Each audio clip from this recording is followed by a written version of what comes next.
The US-China relationship may have worsened after the Anchorage meeting. The two sides publicly rebuked each other in their first major talk.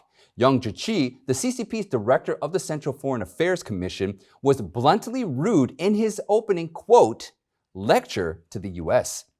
Journalists were allowed to report at the beginning of the meeting for opening remarks. The consensus was each person delivers an introductory speech of 2 to 4 minutes.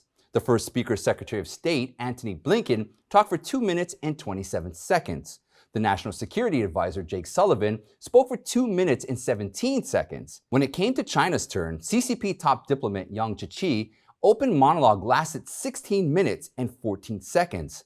This is not counting the translation. Another CCP official, State Councilor Wang Yi, talked for 4 minutes and 9 seconds. Blinken had to extend the press's presence in the meeting in order to cover America's fight back remarks. What is typically a few minutes of opening remarks lasted for more than an hour. A Taiwanese blogger mocked the hostile atmosphere using a cartoon. Blinken touched on Beijing's red line issues of its human rights abuses right at the start. We'll also discuss our deep concerns with actions by China, including in Xinjiang, Hong Kong, Taiwan, cyber attacks on the United States, economic coercion toward our allies. Each of these actions threaten the rules-based order that maintains global stability. Yang Jiechi said Blinken and Sullivan's openings weren't normal, as referring to the U.S. counterpart crossing Beijing's red line. So Yang warned his opening statement wouldn't be normal either. He humiliated the Biden administration, saying the U.S. is not doing any better regarding its own human rights, that America is not qualified to correct Beijing's approach. He cited Black Lives Matter as an example, which he erroneously used out of context, as it is clearly not comparable to the CCP's systematic genocide of Xinjiang Uyghurs and violent suppression of Hong Kong's pro-democracy protesters. China is firmly opposed to U.S. interference in China's internal affairs. We have expressed our staunch opposition to such interference, and we will take firm actions in response.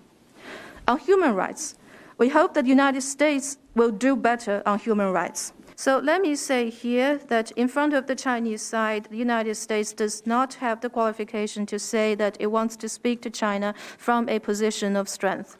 Interestingly, Yang didn't seem to care much whether his words had been translated to the other side or not. He asked Wang to speak before the interpreter translated his theories to his U.S. counterpart. Secretary. 你说两句吧。我先翻译一下。还要翻吗？翻吧你。那我先翻一下。